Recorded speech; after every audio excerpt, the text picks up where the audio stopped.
Seriously, thank you so much to everyone who supports me on Patreon. Your generous backing is truly awesome. It is how I manage to keep making this content and much more a reality. Every little bit helps keep me going, and it means I can keep providing you with content full time.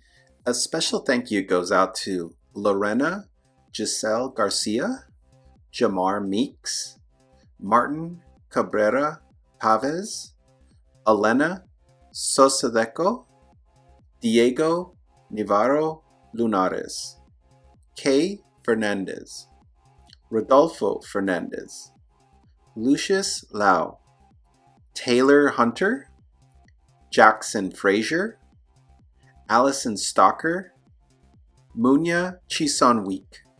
Thank you all so much for your support.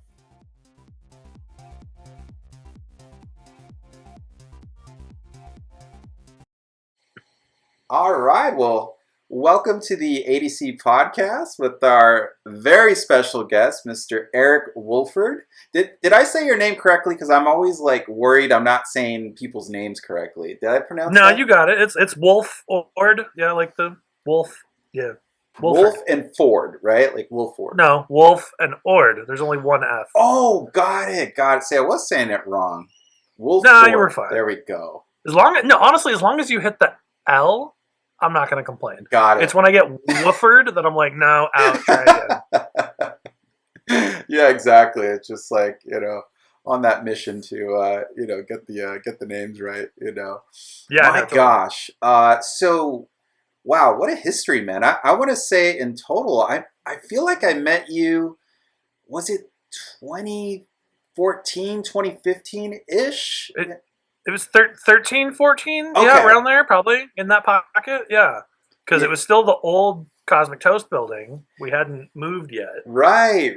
There's, it's incredible you said that, too, because we both met at a studio, again, called Cosmic Toast, which I want to say I was associated with them in 2009-ish.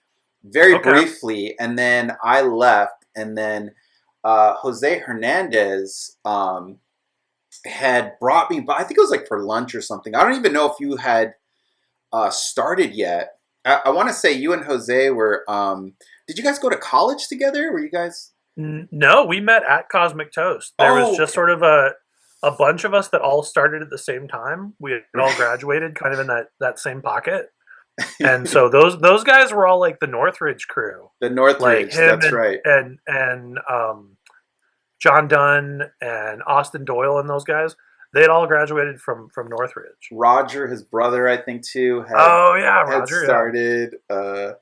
Yeah. There was just this whole slew because there was kind of different, not different management, but there was different leadership. And I remember you guys had. Why is his name escaping me right now? The guy who was the head of animation. Mark? Yeah, Mark. There we go. Yeah, Mark Aguilar. Yeah. He's going to kill me if he hears this. But you forgot me, bro. What? That impression is spot on, too, by the way. That is just that impression is okay compared to Jose's. Jose would nail that. I'm doing an impression of Jose's impression of Mark. Yeah, so we all kind of wound up there at the same time, so we never went to school together. Got it. Weirdly, I was going through old emails today, clearing out some space in the old Gmail. No way. And it was all of that kind of back and forth of getting hired there in 2011, 2012. What? And then digging through the layers backwards and seeing production emails and stuff from Ashley and Kajubu and all them, and so it was. Your listeners aren't going to care about any of that, but no, they're definitely going to care because when they hear the full, fullness of the story, they're going to be like, "Oh my gosh, there's actual context here." It was interesting to kind of see the last 15 years of my life in weirdly mundane emails. I never clean out my inbox; it was all just there, and so it was really weird to see. So I started at a stop motion studio the Kyoto brothers, because I did stop motion in college. Right, And so right. I've got all the emails from them and all the productions I worked on there. And then I worked on like a live puppet show they did a pilot for. Hmm. And one of the puppeteers on that introduced me to Andy Pagana, who was one of the owners of Yes. Cosmic Toast. So those guys from my very, very first job ever introduced me to the Cosmic Toast crew Wow. and Mike Hauser and all them, and that's how I got that. So I had all the emails of me like thanking Ed Kyoto for introducing me to this guy Whoa. Russ Walco, who introduced me to Andy Pagana, which is how I met Mike Hauser. Like the line of people, and it was all right there in these emails that I just Right. happened to read this morning. Was there three of Because them? There was Andy, I think a guy named Kenny, and then yeah, another gentleman who did you're the oh show Hey Wordy or one of yeah, those. where Why I'm blanking on his name. I don't think he was an owner, but David? Was it because like David something? Or am I no, probably yeah, maybe? Oh, yeah, I don't know why I'm saying David, but it's like David David sounds something. familiar. Yeah, but yeah, I don't think he was an owner, but it was Kenny and Andy, and then Dave was kind of the main talent. And the building was what, like I heard it was sort of like like abandoned like auto garage that they had like retrofitted to this really cool kind of chic Yeah, you know. it was very much that stereotypical like Hollywood startup studio of Right. like polished cement floors and giant roller like garage doors. This time of year, especially, the wind would hit it, and it was like working in a drum, just rattle, rattle, rattle. Right next to, I think, a dog shelter next There were door. two dog Two dog shelters. shelters. There was a specifically a like German Shepherd shelter, and then next door to that was like some other dog shelter. So yeah, the I remember hearing summertime, howling, lots of howling and yeah, rattling of howling, cages. dog fights. The smell of Can I dog. cuss? Am I allowed? Am I allowed to curse on this? Oh yeah, absolutely. All There's right. no. The summertime, the smell of atomized dog shit was like everywhere because they'd hose it down in the morning and it would get hot and evaporate, and that scent was Oh. just like hanging over everything. You got your morning coffee, you got your bagel, and you're just like Yeah, and wafting, just a German Shepherd turd. feces. It was nasty, And it was but interesting too because it was right in the heart of Burbank. There's yeah, Nickelodeon, Cartoon Network. I mean, yeah, all the majors are like right in this little pocket, yeah, within and walking distance for sure. right. And a lot of people don't know this, but there's some pretty good places to eat too. So Yeah, if you ever find yourself at a studio, I don't know if you've ever done this, but I would actually kind of look around and see like, is there good places to eat? Because I was always about lunch, so dude, I mean, lunch was definitely what we were always about, but that's why we always wound up at Tin Horn Flats right. before they went crazy and shut down and then opened up into whatever they are now. But Oh, Tin Horn was like the cafeteria for the animation industry. You'd walk into that back right. patio area, and there were Disney legends, there were Cartoon Network people, there was Nickelodeon people, there were Warner Brothers people. Like everyone Wow. would be out there just munching on a burger at Tin Horn. So we were there 2-3 days a week. At least Yeah, GML's too. just Were you ever a GML's guy? I don't know. GML's was awesome. They were cash only, which made it difficult. Yeah, I was gonna say they were sort of I run like think the mafia a little bit. It's like it some. was definitely it felt like a bit of a Lithuanian front for gun runners or something. They Like were, it they was a were little doing shady. something else. There's no way they were just selling sandwiches there. And then it would always kind of argue with your stomach afterwards. Like I remember I'd ask a meat like, "Hey, you want to go to GML's?" And yeah, I haven't shit my pants recently. Why not? Right? No offense if anybody listening is a huge GML listener. I love their sandwiches, It but was, yeah, it was, it was a again, very gut buster. colorful people there. And, same Yeah. thing. You just kind of buzz around enough and you'll find people from different studios and, different Yeah. spots. Um, Going a little further back before Cosmic Toast, um, how was your path to animation? Like, did you have like creative people in your family? Did you just sort of like love to draw? Like, how did like your whole thing start in Yeah. terms of creativity and wanting to go this path? Um, I definitely grew up in a family of I struggle to say creative people. Like my Mm. parents were both engineers, but they Oh, wow. also were musicians.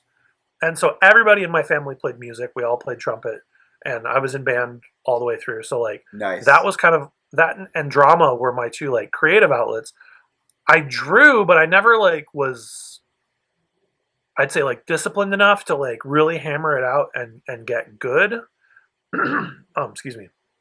But like I remember kind of like always having sort of film and animation and creative storytellers around in one way or another. Mm. My great uncle was was an actor, and he also did hair and makeup up here in the '60s and '70s in Los Angeles. Whoa. So I'm from San Diego, so it wasn't that far of a drive. I was gonna say I always remembered you were not from like L.A. You were from Yeah, I yeah. wanted to say Northern California, but No, yeah, wrong direction. I other was way. born and raised in San Diego. Yeah. So we were always really close to Disneyland, and so my household was a very Disney centric household. So we were Nice. at the park like all the time, and we were just deeply into the making of animation and how it works and the Wow. magic behind all that. So I was from a very young age. My parents were always sort of like showing us documentaries and things about animation that were really cool, but it was again very Disney centric. So you could have easily Um, gone down the path of becoming an engineer then, like that, like with your I both your went parents to being in that yeah, field. I went to San Diego State for 2 years in the mechanical engineering program. Wow. Yeah, that was, and I did Wow. not succeed at that study. Um, Well, thank I God you left. didn't, you know? Yeah, Thankfully you yeah. I didn't. mean, it would be a very different story I'm telling Right? right now. But I left that program, and then went completely the other direction and did 2 years of theater at the local Wow. community college down there. And what did your parents Um, do? Were they like gonna like murder you, or were they just like no, how dare you? Like, you know. no, they were very understanding. My mom is a very Italian mom Okay. type. She just wants her little boy at home, so I don't think she really. They wanted me to go do something, of course, Right. and at the time, that's something I was doing was theater, so they weren't really fighting it. But it wasn't. I don't know. By the end of that 2 years, I had an associate's in it, and I was like, this isn't for me. So at the time, I was trying to figure out what I was doing. I was working at a record shop. I was selling CDs Ooh, and stuff, nice. and I was like, I miss those. Jeez. yeah, it was Tower Records, baby. It was a good time. So I was Oh working at Tower gosh. Records in La Jolla, and Wow. I'm like, I love video games. Maybe I should do something in that. And I saw, I don't know, an article or something that said that game design was a viable college degree. And I'm like, oh shit, cool. I'll go do that. So I completely rebooted my like college career Right. and started working on an associate's in fine art at Mesa College, the community college. And so the whole time I was thinking I was going to go into game design, Hmm. and I somewhere along the line saw an ad for the Savannah College of Art and Design. Wow. And this is dumb, but the posters got me. But really, I'm a huge fan of Midnight in the Garden of Good and Evil, the movie with Kevin Spacey Yes, and yes. John Cusack. Say what you will about Kevin Spacey, we can put that to the side. John Yeah, Cusack, yeah. amazing. Love John Cusack. Love John Cusack. But so that movie made me want to go check out the town, Savannah. Wow.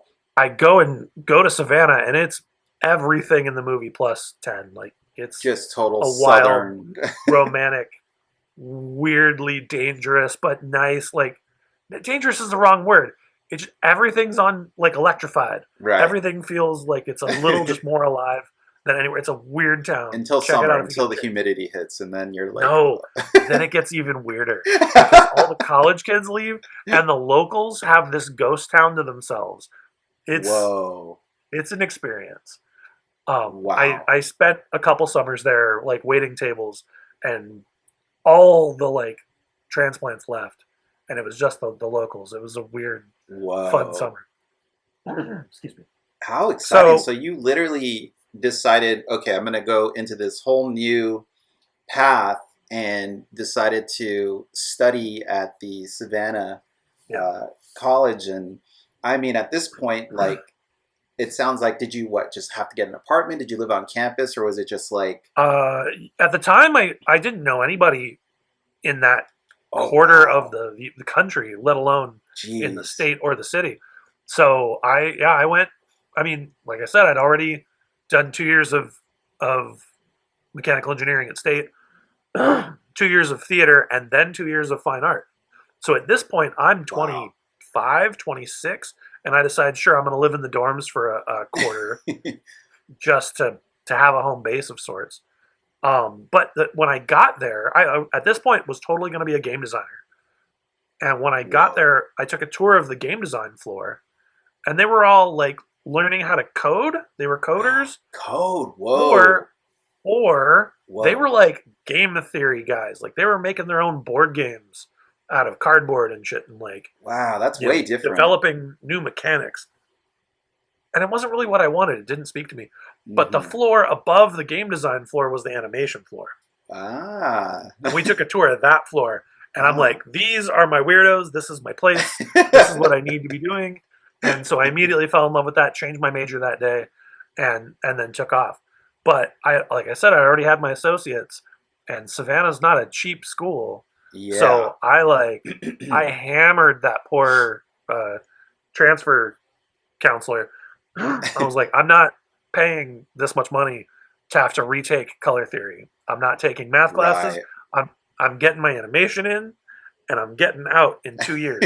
So I don't know if that was the right way to do things, because it was way too much all at once. Right. It was like, I'm taking 3 labs a quarter. I'm sleeping in the animation building. Jeez. Like every class had massive projects that in hindsight, my gosh, my education suffered because of that, because nothing came out great. But it was definitely a crash course, get it done, get out kind of an approach. Wow. So then I graduated in 2009.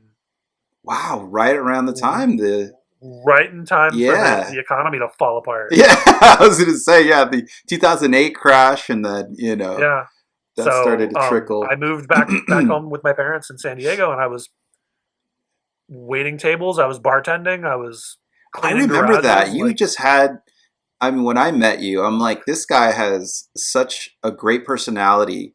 And when you told me you're a bartender, I'm like, there's, like, if I was at a bar and you were the bar, I know I would buy way more alcohol than I would need, because we'd start talking about whatever, and I just like talking. I like talking, and I like chit-chatting with people I don't know, and that's not the norm for animation. A lot of times in animation, you got people who are like kind of more like quiet, like extremely quirky, not as like socially, out there. And I definitely remembered that about you. I was like, oh, wow, like this guy, you could just like talk to him about any subject, and he just lights up. Not always correctly. I don't always know. But I mean, but as things started to happen for you, so you're back in San Diego, and at that point you're clicked up with the, I'm trying to remember the studio you were telling me you started with, the stop motion studio. So the Kyoto brothers were the guys that first kind of invited me up here. Hi, baby. The Kyotos did. Sorry, my daughter is joining me. Oh, fantastic! Oh yeah, we're also both dads too. So congrats on being a dad, man. It's so much fun. Yeah, my little boy is gonna be he's gonna be 4 in May. Nice. It's an experience, dude. Yeah, I have a 2.5-year-old, so she's gonna be 3. Like in May. So yeah, it's almost here. Hi, baby. Little one. I see your head popping in. Say hi, baby. Say hi, Eric. He's a lot better looking than Dad, so sorry.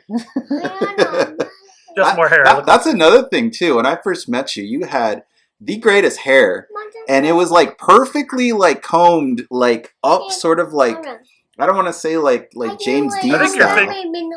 I think you're thinking of Giovanni or somebody, man. I don't know. He had great hair too. And you're like, I think, totally clean shaven at the time. I mean, you look like an actor. When you say you're an actor, I was like 100%. I think you're thinking of somebody else. I don't know, man. But yes, Giovanni was very, very good looking guy, and amazingly gifted. That's an aesthetically pleasing man. I want to say you guys sat right next to each other, or did I sit in between you guys? For a while. I'm not For a while, sure. we sat next to each other. Yeah, you had a Forgive good me, Jamari. spot. I'm blanking on it. There was two areas in Cosmic Toast, and one was like where I think the door was. There was like a big like metal door that went up and down, and that was the room you wanted to be in. That was the better room with like the animators and like all the kick-ass like people, whatever. But oh, don't touch that. You were in the part of the group. You were in the main room. You were farthest away from the like the sort of edit bay and where all the like corporate types hung out, and you were the closest to the bathroom.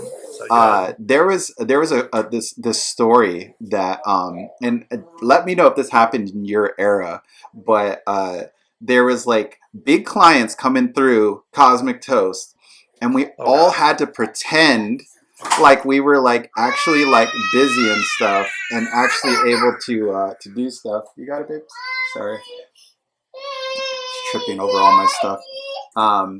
So there was like this big like executives. I want to say maybe it was like a Nickelodeon project or something. I know because we didn't end up getting the job, but we all had to pretend like we were super busy on something. They're like, just work on whatever. And we're literally just all like doing, our thing. And it was just such a funny moment. It's like right out of a movie or something. Like, oh my gosh. Cosmic Toast definitely had the feeling of sort of a frat house or like a weird summer camp vibe of like, we weren't entirely in control. There was nobody really driving. We were all just sort of winging it. And so like, when corporate people came by or any kind of executive from another studio and they were taking the big tour, the higher ups at Cosmic Toast would definitely give us a finger wagging and hey guys, like, be on your best behavior now. None of your normal shenanigans, Mahoney, or I'm gonna It's only ever been repeated to a level that was even higher than that, and that was at Bento Box when the executives had to walk through and they had to hide Gerardo.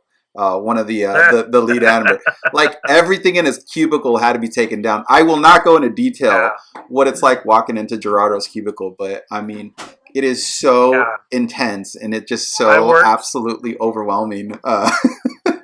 I worked next to Gerardo for probably a good 2 years on a few things, and his whole environment is a little insane. I don't know if I feel sorry for you or I'm jealous because that guy was such a trip. Like he's such a character. I'll give you one example. His desktop, probably to this day, was like a still frame from some sort of National Geographic documentary. I know of exactly. A leopard seal just tearing a penguin in half. Like, and it was in half. So I don't remember the name of the artist, and forgive me if anyone knows it, but I went on Instagram, and this guy had done like a bunch of cutesy chibi type like illustrations of the circle of life, of like a leopard holding a cute gazelle in his teeth and like a snake with a cute bird in its teeth, but they're all like super like 2 heads high dimensions, and they've all got these giant like eyes, and they're extremely cute. So I just happened to find an illustration of a leopard seal with a penguin, and I put that up, and that was my desktop. So I was always kind of the polar opposite of Gerardo. We looked alike, we sounded alike, we would always kind of do the same stuff, but like I was always like a slightly more cuddly version of the G-Man. Oh my gosh. Yeah, I doubt he would ever do a podcast or anything, but the stories, I could tell you that guy. And he actually, I take that back. I did work and sit directly next to him because we were in a part of Cosmic Toast that like technically like the character designers, like junior, like, board artists, away from you guys. We were kind of by the, the other side of the building. There was like no air in there. It was like absolutely like chokingly like. They called it the sweat box. Yeah, the sweat box. And yeah, I remember I came back from lunch and his his computer was on, and I was just like, oh, interesting. Like this guy's gonna be pretty cool. But I mean, he was just so like Absolutely. Like he is literally like a walking cartoon. I mean, the dude is just so out there and, Yeah, just so crazy. Um, yeah. uh, One of the most talented animators I've ever Super got to talented. watch work. Very, and Yeah, just so like disruptive, I mean, just any kind of authority. At least when I knew him, he just thumbed his yeah, nose at any kind of authority. I mean, like stuff that I would get freaked out on, like, oh my god, we're gonna miss our deadline, or duh. Like he just would be yeah, like, dude, it's fine, man, like don't worry yeah. about it. And I'm just No. like, who are you? Like what is like you know but Yeah, he's a stoic kind of guy. oh my gosh. So you get to Cosmic Toast. I think now here's the question of all questions. Were you getting paid at all? Or were you getting like Oh, promised to get paid? I know there was a big scandal with the whole pay, but like when you um, first got there, yeah. under the I'll, first regime, which was Kenny and Andy and yeah, the Haywardy gentleman, which I will yeah. remember his name and add it in later, but what I mean, did they promise I've told you this. a paycheck or? I've told this story enough times that I'm going to try and keep it short, just because I'm boring myself at this point. But yeah, when I originally started working there, they had a like mandatory 3 month unpaid internship. Oof. This is, by the way, highly illegal, but at the time, it wasn't policed. There was no, you know, Wow. course of action to take, and we didn't know any better. And it was kind of the way it had always been done, so no one really said Right. anything. We didn't know that, like at that exact time, someone was in the process of suing. I want to say Warner Brothers for that exact practice. No way. So, like, I want to say a year later, were you there? There was a bunch of interns they had working for free. I And then don't all of a know. sudden, this was like the Sarah Kajubu maybe era, or the when Oh, Lisa Hodge and yeah. what was her name? One lady, she was like she was always outside smoking. She was I'm trying to remember her name. But You know, this but so actually they no, had all these. I'm jumping ahead. This is like Okay, the so first. they had a bunch of very talented artists there that come in sort of as a second wave after us, Yeah, that were all doing work on shows that were going live on the internet that the studio was getting paid for. That these were interns that were not getting paid for any of their work. right, And right. then all of a sudden one week they're like, they put a stop to that. They're very, very hard, like, you guys can't do any more artwork. You have to make coffee and sweep the floors.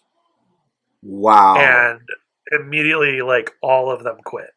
Damn. The way it worked for me was I showed up and they were like, yeah, mandatory 3 month unpaid internship, and then we'll consider whether or not we want to hire you. And at the Yeesh. time I had nothing going on, so I'm like, all right, it's my foot in the door.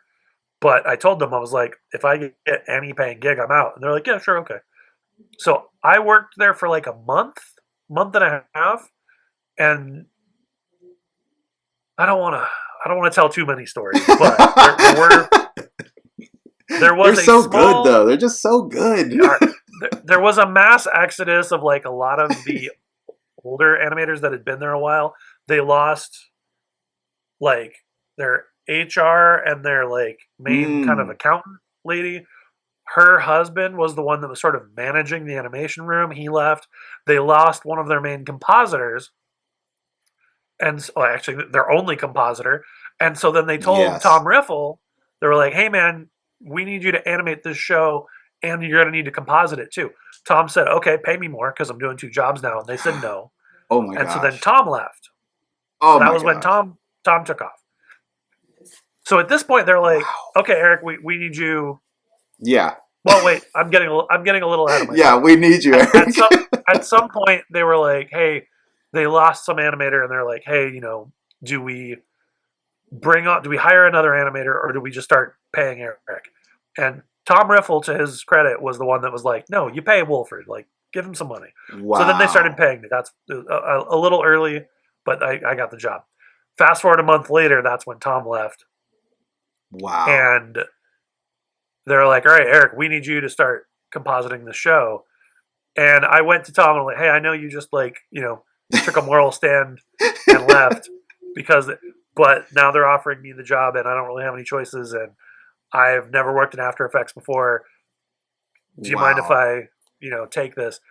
Tom's still a little salty about it, to this day, because I did sort of scab on him. But the the end of the story is I got the job and I wound up like, basically they'd give me boards on a Monday and I'd give them a completed 3-minute web show on Friday.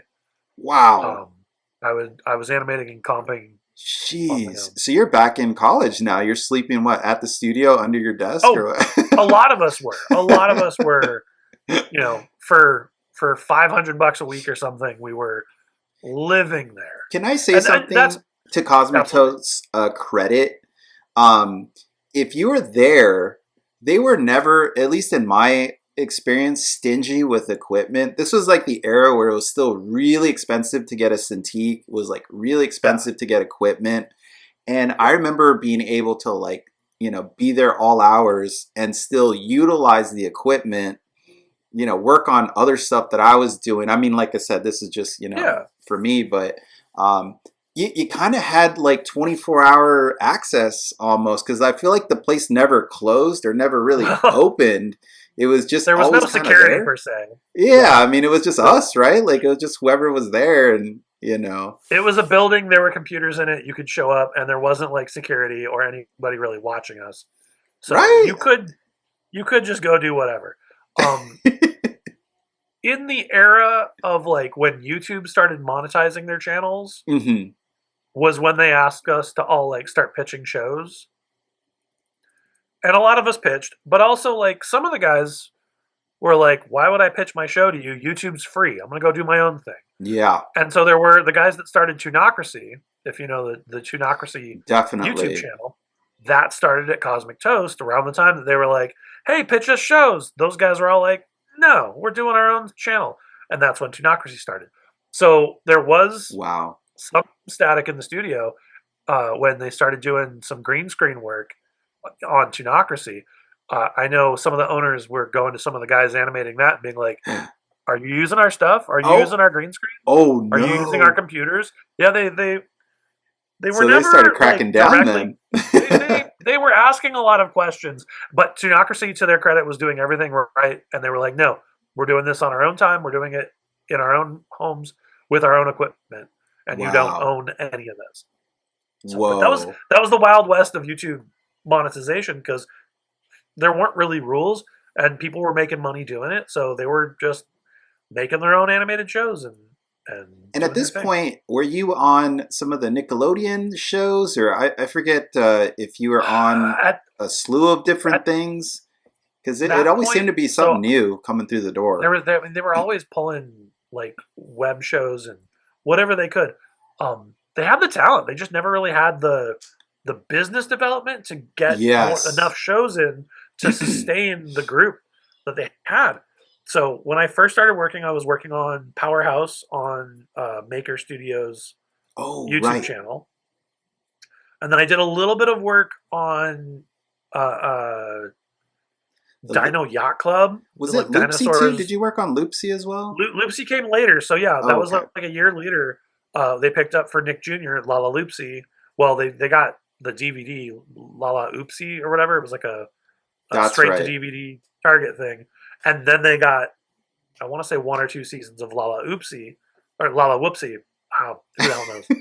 Anyway, oopsie poopsie doopsie whoopsie. It's So all. yeah, it's all kind of fading together at this point, but yeah, so I worked but I was doing like layout, like file prep. I wasn't really animating at that point. Oh, Um wow. so most of what I was doing was taking the characters and the background assets and kind of doing whatever passes for layout in a flash show. It was sort of hmm a quick and dirty cut and paste of the assets the animators would need, building out all the files and putting them on the server. And I did Amazing. that for like a year and a half. It was a Yikes. little mind numbing, but it was a job. Yeah.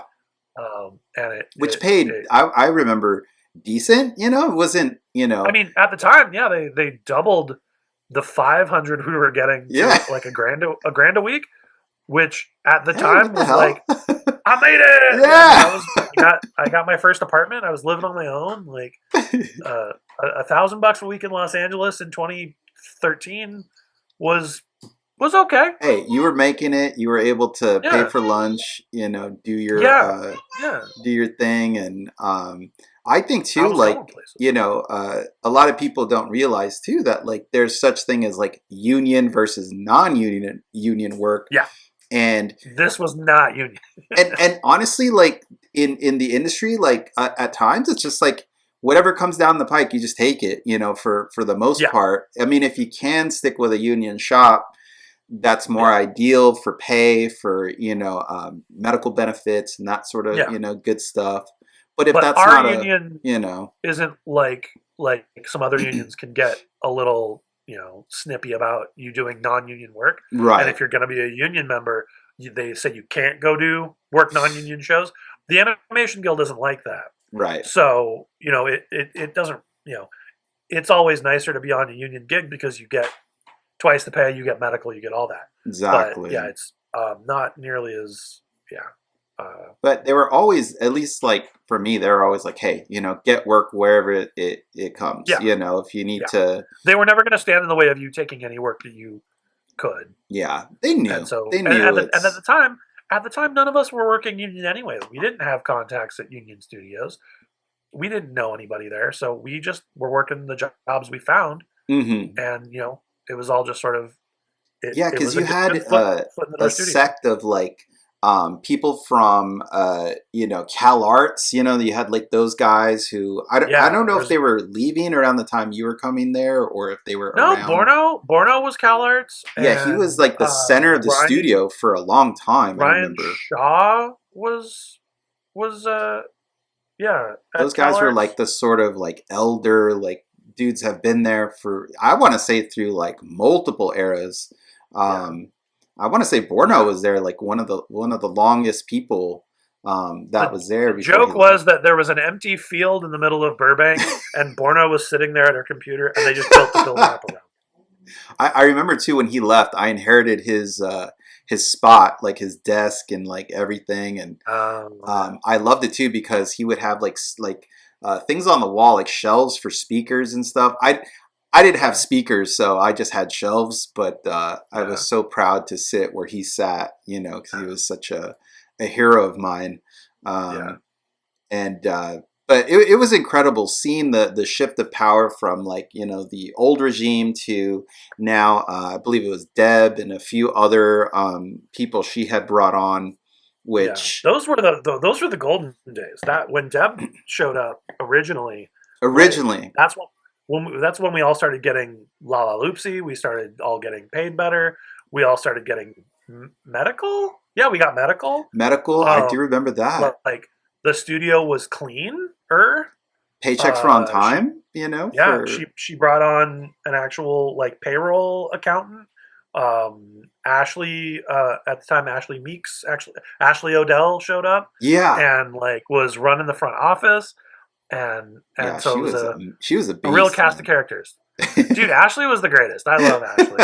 We're still really good friends. We talk online Oh, all see, the time. that makes me so happy because Yeah, the second half of this story got a bit messy and yeah. started to go into the Yeah, honestly, we I don't have to I think it's tell a the whole great story. story to tell because on LinkedIn I have all these like 20 something people reaching out all the time asking me Yeah, like, hey, what was it like what should I look for, what should I avoid, like all these like pitfalls, and I'm like, man, if we had somebody who could have like yeah, told us some of these things, like just like what you had said, uh, these 3 month internships, yeah. which like I said, for I, whatever they needed it for, like a lot of times people can be taken advantage of, and yeah, it's like this is your dream. Like you're not gonna like yeah. argue and be like, no, man, like I need blah blah blah, or I'm gonna walk out those doors, and then they'll just be like, bye, and we're I will say I was very angry for a long time about the way Cosmic Toast ended, and I'll say I was fuming for months. And a oh friend of mine was like, "But you know what you gained from this, right? You mm, gained a little red flag in the back of your head, and it's gonna go up from now on. Anytime you smell anything like this, wow, you're gonna see it coming from a mile away, and you should be grateful for that." And that was Wow. absolutely true, because I've had other studios try similar things, not nearly to the Oh. extent or the frequency that Cosmic Toast, especially at the end, had happen. But I can see it coming now, and I don't Hmm. mess with it You know, at and all. just for some context, Cosmic Toast, you know, had new leadership, was doing, I think, well enough. But I don't think they were like in a position where like they were probably being profitable enough. And I think around that time, they were looking for investors. They were looking for people to invest in the studio, which it's not like something that's, you know, out of the norm. You tend to No, kind of yeah, need venture capitalists to be like, okay, like profit's going to be like down the line. It's not really going to be something we have to have right now. So we're going to invest in you guys. You guys are going to yeah. do your thing, and then we're going to see profits a little bit later. I mean, business always kind of pops up, and studios merge and companies buy other companies and whatnot. So yeah, Cosmic got bought, and the people that came in, the leadership were they joined with a what do you call it, a social media, like kind of a preteen social media Yeah, they outlet. were Um, threw a big that party for that us too, right? I remember it was like a really oh nice yeah, no, because it was dinner. very much, it felt much more like a Silicon Valley type tech bro thing. Right. Their whole vibe was very much like a, we're the coolest and we got parties and everyone's going to be doing like cutting edge stuff, and we're working with like all these tech companies, and like 95% of it was bullshit, but like they just they got a lot of work out of us. Um, I think if I was gonna boil things down to like extremely short version of the story, Right, right. eventually paychecks started bouncing. Uh, a lot of us didn't get paid for the last couple of months of us working there. And there were a lot of promises made of like, if we can just get this one thing done, if we can just get a little farther, if Hmm. we can just get to the next, you know, goalpost was always moving. And they were just trying to keep people animating as long as they could. So eventually we Ouch. all stopped working because we weren't getting paid. And then that money just never showed up. Oh, For whatever reason, the studio failed to keep the lights on, and we were left holding the bag. So as far as like wow. what I would tell your students or your followers and whatnot, I'm just like have an idea of what your worth is, your personal worth, Hmm. and and don't let yourself be taken advantage of. Yeah, we're doing what we love, and yeah, we love the art form, but that doesn't mean that you should be working for free. That doesn't mean you should let people talk down to you. That doesn't mean you should let people lie to you and then take it lying down. Wow. So be know where your line is and be prepared to walk away, because there are going to Wow. be other jobs. And there's never a point where a job is more important than your health or your own financial well-being. Yeah. I So, mean, I so think too, really, like, you're, you know, again, the building we talked about in Burbank was yeah, immediately, they were talking about upscaling everything to this really nice place in, I think, Sherman Oaks or something. yeah, yeah. Um, and it was, to be That fair, it was kind that of was a a red cool, flag for me. you It know, was cool, but it it had was the so big, far what, like away. hand of like something, some robot, Pacific whatever Yeah, movie it or was a something. video game studio beforehand, and yeah, there was some giant Pacific Rim robot hand they put a glass table on. But all of that felt like tech bro shit. It was Sherman Oaks. There's no studios in Sherman Oaks. Yeah, there was It was like a none. 45-minute commute. The area was more like a financial district. Yeah. There was no parking, so it wasn't well thought out for Oh my like God, the having. parking. I totally Yeah, forgot we're about just the like parking parking in residential areas. Like it wasn't well thought out for having 30 plus animators in one shove spot. into this weird little glass cube. The AC didn't really work, so it was real hot in there that summer. There was a lot of red flags for that move specifically. I'm like, Right. why are we doing this? This doesn't make any sense. It couldn't have been cheaper than the space we'd already occupied. Like it didn't make any sense on a number of Oh levels. my So gosh. that move was the beginning of the end for everybody kind of checking out and leaving that. And I think I think it's so important that you brought up there's always another job. That group of people spread out in the industry in like such a massive wave. I mean, when you guys started leaving Cosmic Toast, like I feel like Bento Box, Nickelodeon, like DreamWorks, like everybody started plucking this talent that, you know, that's was why in it's this. so important to be nice, to be friendly, and make friends with people. Expand your network and talk to people. Wow. Because your next job is going to come from someone you know already being at that studio. And yeah, everybody from there went to DreamWorks or Bento mostly. Mostly, And yeah. so when I finally got my foot in the door my next job was at Stupid Buddy. Still not a union gig, but much better money. They were dipping their toe into 2D. They're mostly a stop motion house, but they were doing some 2D work. And Amit Tischler had been working there as an animator, and so he got me in the door there as an animator. Oh, nice. And then my next couple of jobs were either there or from there. Chris Boren went from Cosmic Toast to Bento Box. Gerardo Fuentes went from Cosmic Toast to Bento Box. So they were both there. And so then a year later, 2 years later, I'm looking for work. Chris got me a test on Bob's Burgers. I didn't make it. I didn't make the test, but that was the first time I got to meet with Bento people. Wow. He got me into a 3-day introduction to harmony they were doing at Bento. It was like a weekend workshop. Switching from I'm that was around the Flash was starting to go out at this point, or it had already become Adobe Animate at that point? No, it wasn't Animate at that point, but 2015 or so, Bento was definitely picking up more harmony work. Wow. And so Chris got me into a workshop there. A guy named Britt, oh my God, Britt, I just forgot your last name. my brain is so gone. Kimmons. It's okay. We're older now. It's okay. Yeah, we forget a lot of stuff. Well, I've been working with Britt for the last 4 years. Oh, I should know Britt's name. Okay, maybe this is not ancient history. You can look it up on your phone if you need to. So no, I'm kidding. It's Kimmons. Britt Kimmons was teaching this workshop, this 3-day workshop, and that was the first time I ever touched harmony. Was Britt teaching it? Oh, fast forward 2 years, I'm working on Bob's with Britt. So, everyone kind of spread out to the four winds. But you keep track of people. You go to barbecues, you talk to folks, and then when you're looking for work, you hit them up.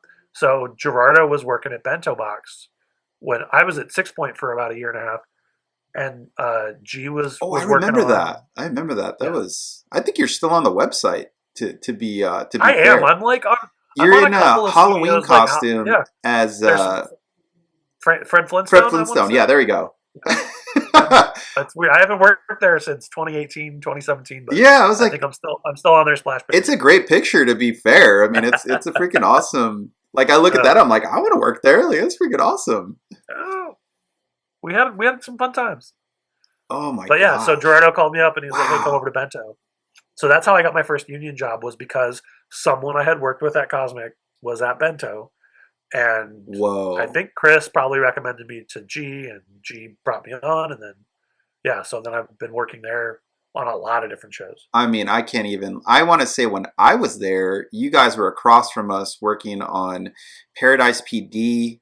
I think was the show you guys were on. And then I think after that you switched over to Bob's Burgers officially, like after No, actually what happened was, so I was on Alien News Desk was the show I got brought on. Oh, Alien News Desk, yes. So were you on Duncanville? I was on Duncan. I tested for Alien. Okay. I didn't get Alien. I think I went to Titmouse after Duncan. Okay. But so I was on Alien News Desk, and then from that went over to Paradise PD. Okay. Which is around the same time Duncanville was across the hallway from us. Yeah, okay, then maybe you were on that one. And then we were in the tail end of season 2 of Paradise PD when COVID hit. Yes. So they sent us all home. So that summer, I was finishing Yes. up Paradise PD, and then there wasn't like a lot of work for us going on. So like No July we way. packed up and left. So I wound up going to Titmouse for like 3 months to work on Bless the Hearts, doing retakes on Bless the Wow. Hearts. And again, I don't remember. I think it was one of the people that had worked on Paradise went over to Titmouse for that, and then I kind of followed him. I was like, "Hey, give me your producer's info. Like, if you need anything, let me know." Just let, yeah. And for those of Because you again, who don't know too, like when we're talking about things like Bento Box, Titmouse, so big studios, Disney, Warner Brothers, HBO, like all these major networks subcontract to these studios, these smaller animation houses, which people probably don't know that's where the actual cartoons are yeah, being made, and yeah, then they're put onto streaming, they're put onto, which yeah. So many people come out here and they immediately like, "Well, I applied to Disney and nothing happened, so I'm yeah, leaving." And it's you're like, "Hey, like that's not how this works." no. If any, a real quick and dirty version of how to get into this is, yeah, go online and look for small animation studios, and then submit there. Nice. Because you're going to be a much larger fish in a much smaller pond at that point. So you're Wow. going to find your cosmic toasts and your 6 point harnesses and whatnot, and you're going to get in there. Now, I've found that my personal like favorite spot is a slightly smaller, medium-sized studio. Bento Box 10 years ago was perfect. Like to Wow. some extent, like Stupid Buddy, but Bento is like the smaller end of a unionized studio Right. was so great to work for because you're not dealing with corporate, you're not dealing with crazy like executives, but they're big enough. They've got a workable HR and like their union, so you're getting medical and good pay. Like that was the pocket right there. That's kind of where I like to be. Yeah. I I was gonna don't. say now it's I've pretty never worked. big, right? They have Atlanta, Well, I mean, they're closed now, Paris. I so think is another yeah. spot they're in as well. Like they're Yeah. Well, Canada. Bento Box got bought by 20th Century. 20th Century got bought by Oh, Disney. that's right. So No they're wonder. technically a Disney studio at this point. So Yeah, yeah, things have definitely changed. I forgot about that. That they had got Yeah, bought. yeah. Yeah. Now Netflix what But owns so everything. Right? It's pretty close to owning I mean, everything. well, they own the other half. There's two studios, two, Yeah.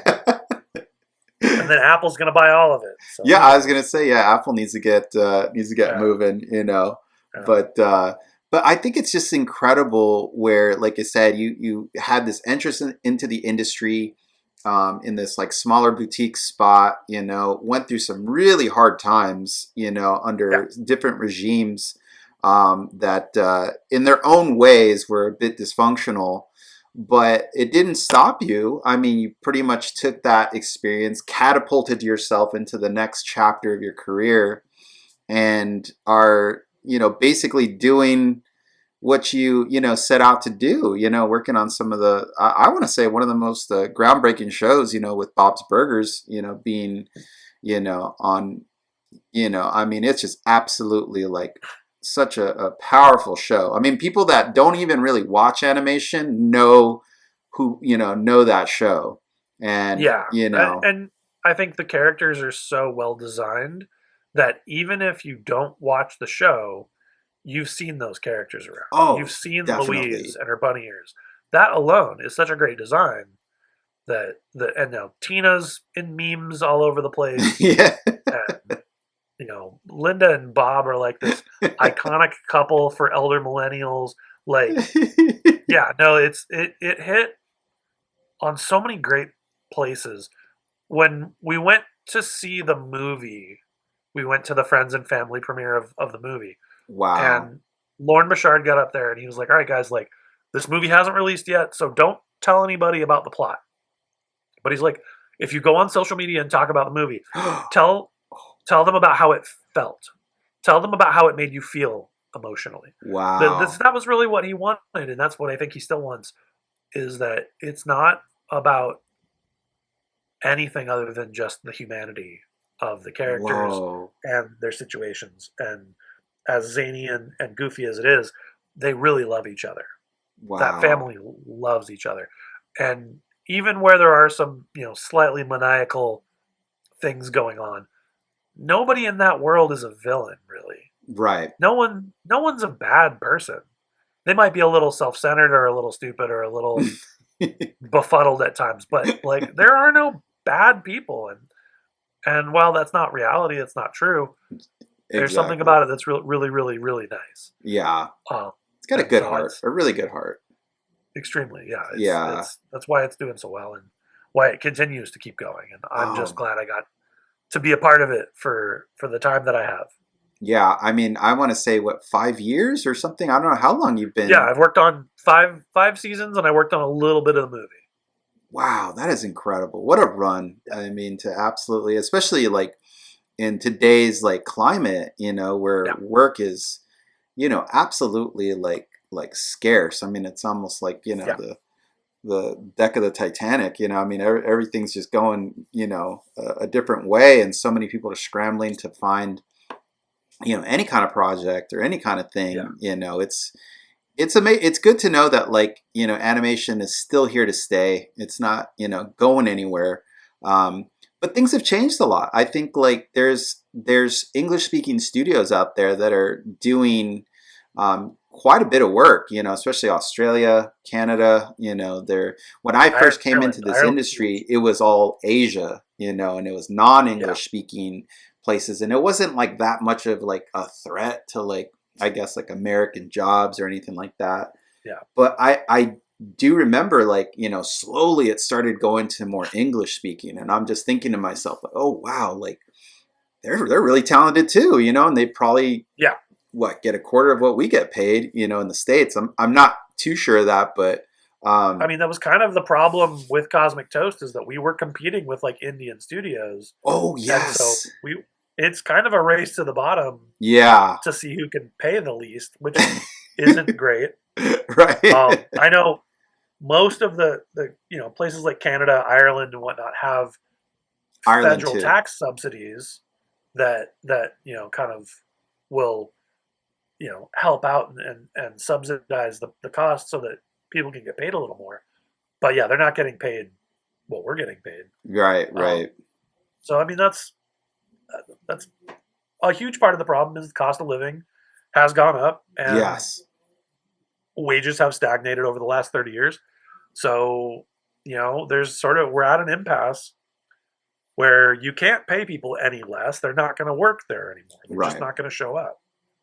So we got to figure out, something. I don't know what that is. And I mean, this isn't just animation. This isn't even just the film industry, but you walk around this town and it's like there's not a lot of people working, specifically in the film industry. Um, That's sad. and for whatever reason, the money doesn't add up anymore.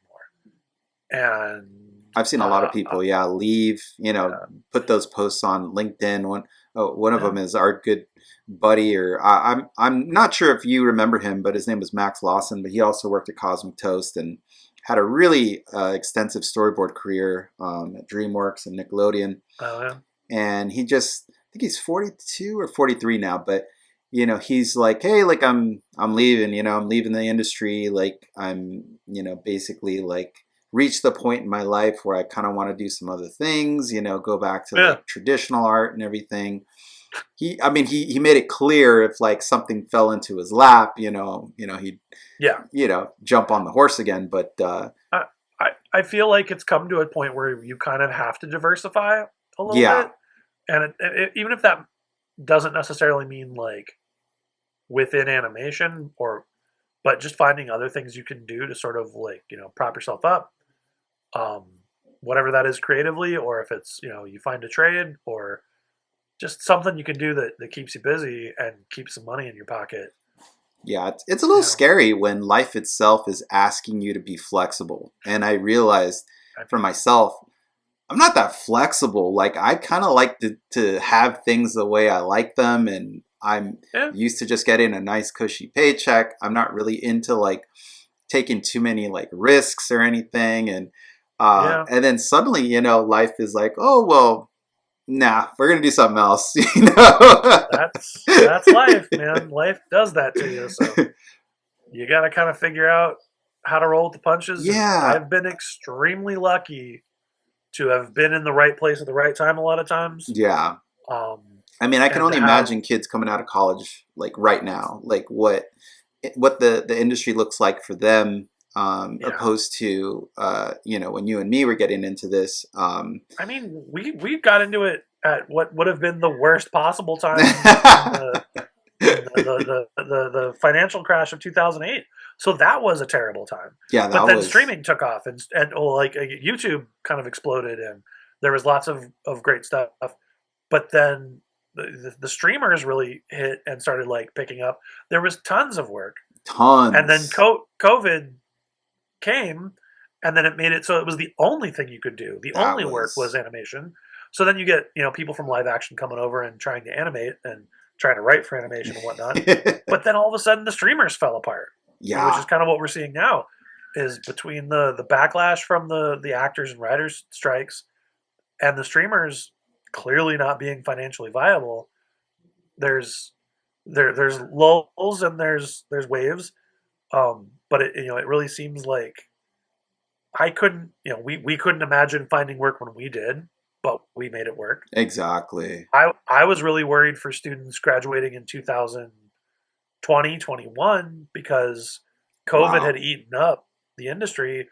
But like, how do you network? How do you make friends and new jobs when you're working remotely? It's That a little that more challenging, yeah. yeah, I was worried about that at the time.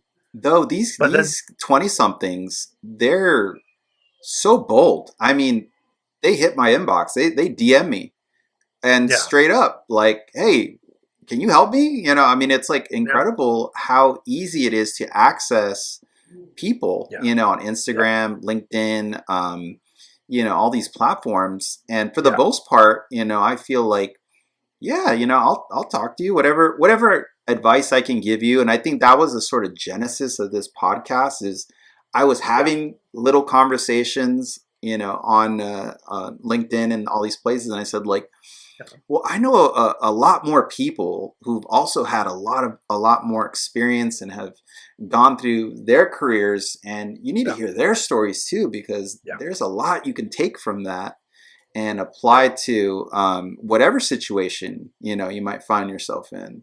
yeah. Um, If I was gonna wrap it up, I'd say like Conan O'Brien got it right. Be nice and work hard. mm, Be kind and work hard. Like definitely wow. make friends and talk to people. Get out of your shell. If you're not one of those people that likes to chit chat with strangers, yeah, work on that. Like just try because you need to. Um, and then don't wait around for permission to make your own stuff. If you have an idea, get working on it. Find some people that are like minded and work on it as well. I feel like what we're seeing right now is going to be sort of like the film industry of the 70s and 80s where Oh, there they weren't making there wasn't a lot of constant work in movies. There were smaller kind of auteurs and directors making amazing stuff with what they had, but wow. like what came of that, especially when technology got a little cheaper in the 90s, early late 80s, early 90s, there was that massive independent film boom. Mm-hmm. And they realized that they could make stuff cheaper, scrappier, and Wow. then those people cut their teeth in that. And then, bigger budgets followed once they realized that the art form grew, expanded, and started doing new things. This feels like that. I Wow. might be wrong, but it feels like the next 10 years is going to be dominated by people like you and me getting together with some friends, making something fun, and then hopefully the powers that be realize there's money that could be spent on that, and then Absolutely. we change the art form. Absolutely. I think that, in and of itself is incredible insight. Like I said, you've seen it from all these different perspectives. You've lived this, so like you said, everything happens for I think for a reason. And again, thank you so much for doing this and for sharing your knowledge and your story with all these people, because like I said, there's such an amazing group of people coming up, graduating college right now, and a lot of them I think feel a little bit detached. They feel a little, scared. They don't really know what's going to happen. And Yeah. it's really nice to know that, they're not the only ones that went through difficult, choppy waters in their, No. in their animation Yeah. careers. It's sort of par for the course, I guess, and, like a rite of passage to. I think it's par for the course for anybody doing something uncomfortable and making art. If you're Right. going to get out there and make something like this, it's scary. So, feel the fear and do it anyways. With that said, where can people find you? Do you have any socials or any things you like to share with anyone? I mean, not really. I'm not huge on social media, but ebubdub on Instagram is kind of my Perfect. thing. EBUBDUB. I'll make sure I link that into the Yeah, but video I as mean, it's well. just pictures of my kid and my cats, and Hey, nice. but there's a couple photos of us, making mobs, but that's for the most part. There's nothing there. Exciting, man. Well, again, thank you so much for being a part of the podcast. Like I said, it's been far too long. Next time I'm in California, I live in Texas now, so Oh, uh, get out! yeah, we moved here to have our daughter, and Oh, cool. it just again cost of living was like getting a little much for us, and you Yeah, know, heard that, dude. Heard yeah, that. it again. Me and my wife work from home, so it was like it didn't really matter. Yeah, no Though brainer. today when like I get offers on something, it's like, well, you got to be in California, so I'm like, oh geez, like it's a little Yeah, little trickier, but again, I'm definitely happy being up here, but I do miss some good Mexican food. Like I can't get any good Mexican food here in Texas, so oh, next I time think I some Texans will fight you over that, and but and you're and right. and some Right. Giamellas too. I need to definitely go and test my stomach, my constitution, and Yeah, come on out, buddy. We'll hit up GMLs. absolutely. Well, thank you so much, buddy. You have a wonderful evening, and we'll definitely be talking again. So thank you again. Sounds good. Later, dude. Bye.